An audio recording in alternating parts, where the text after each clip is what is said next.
De son vrai nom, Philippe Dont, auteur, compositeur, interprète, animateur de radio, voix off à la télé et surtout énormément connu sous le nom de Boris. Il a pris d'assaut les clubs de France et du Benelux durant les années 90 avec les tubes Soirée Disco, Miss Camping, T'es Zinzin, Ta mère elle va jumper et bien d'autres. Boris, bonjour, merci de nous recevoir ici au Palais Nicaïa à Nice. Comment ça va ? Bah ça va, c'est un plaisir, plus d'être à Nice en plus, c'est une des rares fois que je viens à Nice dans ma carrière. J'avais joué au début des années 90 au Théâtre de Verdure.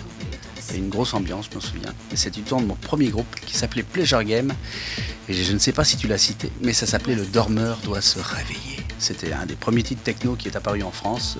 Premier titre techno qui rentre dans le top 50, Le Dormeur doit se réveiller. J'étais déguisé en momie. Le dormeur doit se réveiller.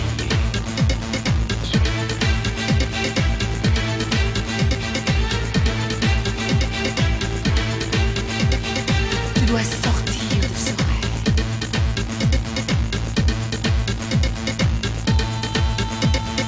Le dormeur doit se réveiller. On connaît pas trop bien mon visage en fait, parce que entre être déguisé en momie et avoir des pochettes de disques où il y a le petit bonhomme Boris, bah, finalement on ne sait pas qui se cache derrière, et bien c'est moi, la voix. Mais elle va jumper.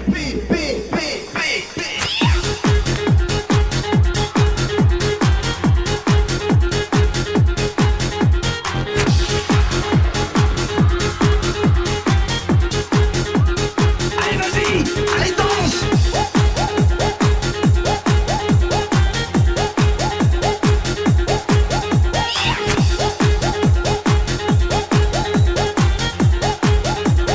Éclate ta tête sur les murs.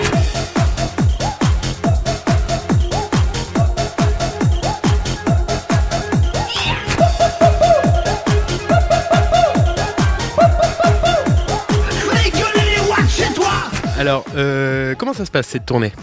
Elle se passe vraiment bien, c'est quelque chose que j'ai failli ne pas faire parce que je crois que la production m'appelle, le premier appel je le prends pas, je décroche pas, j'ai pas trop envie d'entendre parler de Boris parce que je faisais autre chose dans ma vie.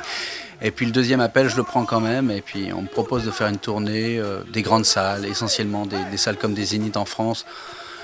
Je crois que ça ne se refuse pas parce que c'est des conditions exceptionnelles, des beaux lights, du bon son. Moi qui avais l'habitude de faire la tournée des discothèques en France, parce que mon titre marchait beaucoup en discothèque et pas de faire des salles comme l'Olympia, des choses comme ça, tu vois. Se retrouver dans des Zéniths, c'est vraiment, c'est bandant, quoi. Est-ce que tu es prêt à foutre le bordel? Pendant plus d'une minute? Battre le record marseillais? Pas de gaffe. 3, 2, 1, pète les plombs. Lisa, on n'entend rien. Le Marco avec nous. Plus de bruit.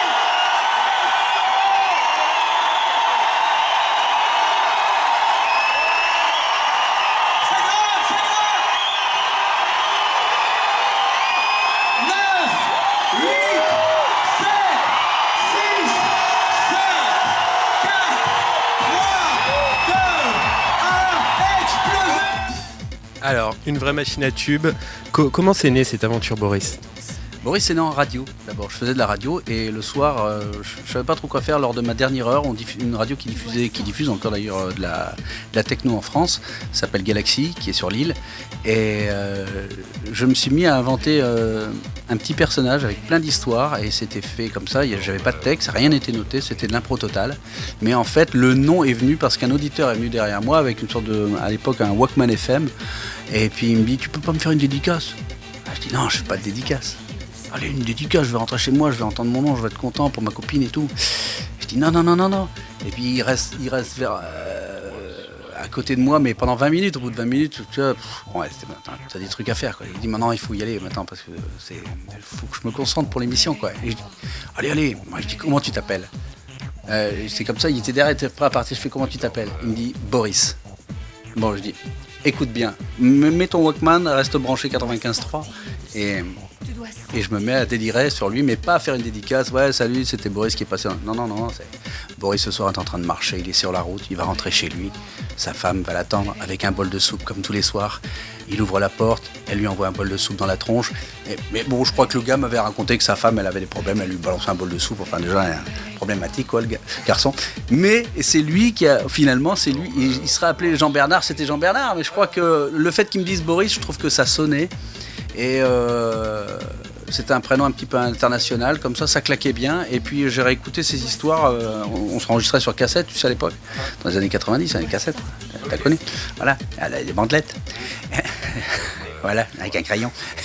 Et puis j'ai réécouté l'émission, et puis j'ai dit, ça sonne bien de parler, de délirer n'importe comment, comme ça. Et puis j'ai recommencé tous les soirs, et c'est devenu des épisodes radiophoniques que j'ai proposé à un producteur un an après, et il a trouvé ça, l'idée intéressante de mettre ça avec des nouvelles musiques et de raconter ces histoires sur un disque.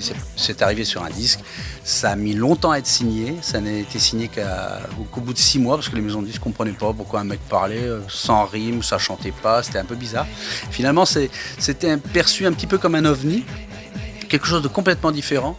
Et les discothèques ont adhéré avec un titre qui s'appelait Soirée Disco. Et Arthur l'a pris dans son émission pour l'indicatif de la fureur du samedi soir, qui était une émission de karaoké. Et puis ça a décollé en flèche jusqu'à atterrir numéro 1 du top 50. Voilà. Ce soir, Boris est chez lui. Il a éteint toute la lumière. Il a son petit pantalon à pattes def rouge, pompe blanche. Ce soir, attention, Boris danse. Ce soir, chez Boris, événement, c'est Soirée Disco.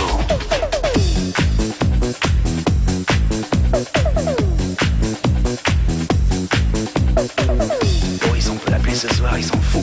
Il a débranché le téléphone. Ce soir, chez Boris, c'est Soirée Disco.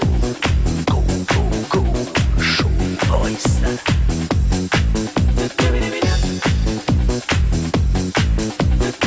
Chez Boris, ce soir, c'est Soirée Disco. Ensuite, plein de tubes qui ont suivi. Ensuite, il y a un tube qui a suivi qui s'est appelé Miss Camping, un grand moment du show business, Miss Camping, avec un... Là, il y avait un refrain qui était mortel et je disais « Youpla, ça va chauffer dans les Bermudas ». Cette phrase-là, tout le monde me l'envie. J'ai eu des appels d'Aznavour, des gens comme ça qui voulaient travailler avec moi. Mais c'est... Au bout d'un moment, il faut savoir se creuser l'esprit. Quand j'ai inventé Youpla, ça va chauffer dans les Bermudas, j'ai senti que j'avais quelque chose de grand. Voilà. Il y avait un message, hein. Un message à la fois poétique et boombastique, sans faire de gymnastique. Voilà. Il y a un autre message aussi qui suscite une réponse que tout le monde connaît. Top Délire Méga Groove. Everybody. Et là, c'est mortel parce que les gens ne parlent pas bien anglais en France. Moi, je ne parle pas très bien anglais. Mais par contre, quand je dis Top Délire Méga Groove, la magie s'opère. Les gens font Everybody. Je dis n'importe quoi, après je dis Stack Bad Moon, Everybody, t'es complètement ma boule, Everybody. Tu verras ce soir, ça le fera. Youpla, ça va chauffer dans les Bermudas.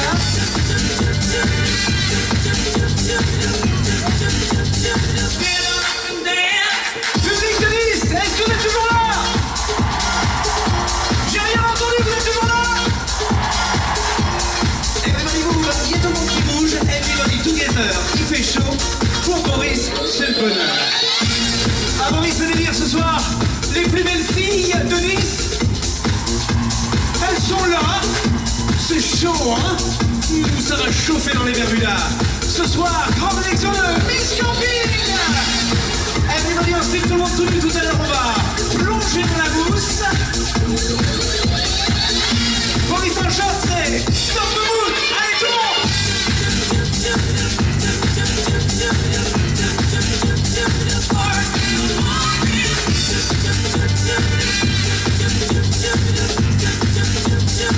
Youpla, ça va chauffer dans les Bermudas.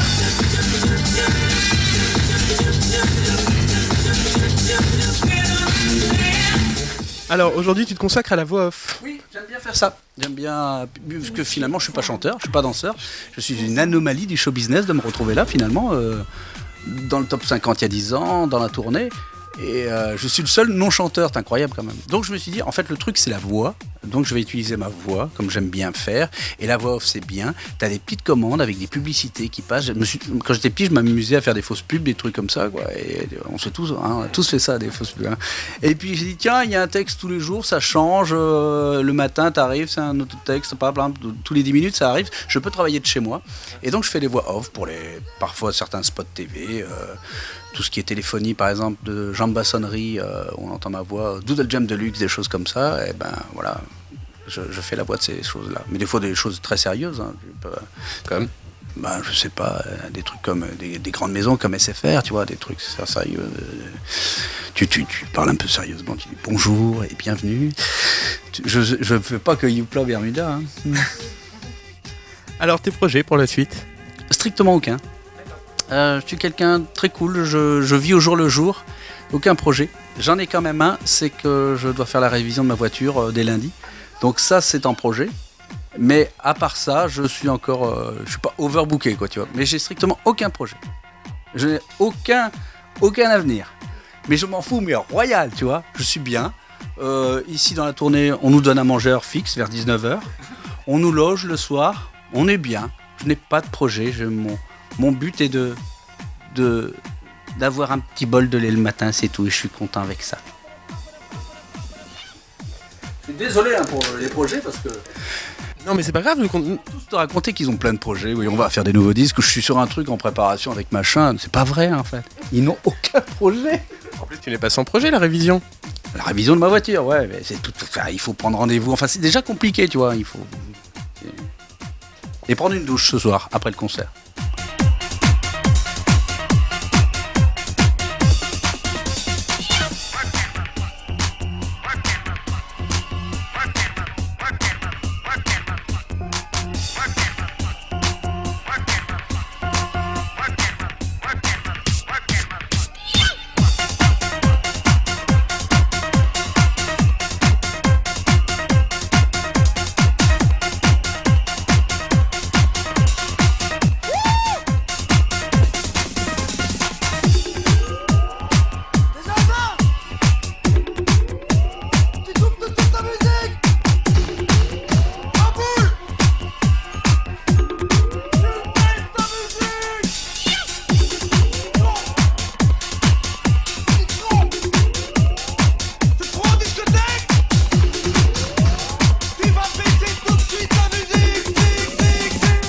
La petite chronique, quelle est la chose, donc la chronique sur les fans. Boris, quelle est la chose la plus folle qu'un fan ou qu'une fan t'ait faite? Ah oui, ça c'est mortel. Une fan m'a appelé chez moi au téléphone. Ouais, c'est le truc... J'en reviens pas encore, parce que ça n'arrive à personne. Hein. Elle m'a appelé, voilà. Ça, c'est le truc le plus fou. Une fan m'a appelé au téléphone. Quelle est la chose la plus folle que tu aies faite à une fan? Alors ça, c'est un truc, mais grave. J'ai raccroché à son nez. Mais Iron Maiden, AC/DC font pas des trucs comme ça. Moi, je suis un dingue. Je suis un dingue. Dingue. Alors pour finir, la dernière chronique, apprends-moi à dire Top Délire Méga Groove. Parce que je suis sûr que tu savais même pas ce que je disais. Tu croyais que je disais ça, c'était Pokémon? Ouais, déjà quand j'étais petit, j'ai Yop Méné Mamou. Ouais, mais voilà. Alors en fait, c'est Top Délire Méga Groove. Faut le faire avec un petit geste comme ça sur le menton, genre, hey, one again, j'ai fait une bonne blague. Top Délire Méga Groove. Top Délire Méga Groove. Non, groove, tu vas faire. Top Délire Méga Groove. Top Délire Méga Groove. Ça marche. Merci beaucoup Boris de nous avoir accueillis ici à Nice. Mais c'est moi qui vous remercie, je pensais pas. Et finalement, je suis là. Et puis bah bon concert. Allez, ça va être d'enfer, ça va être d'enfer. Allez, Au revoir. au revoir. Come on.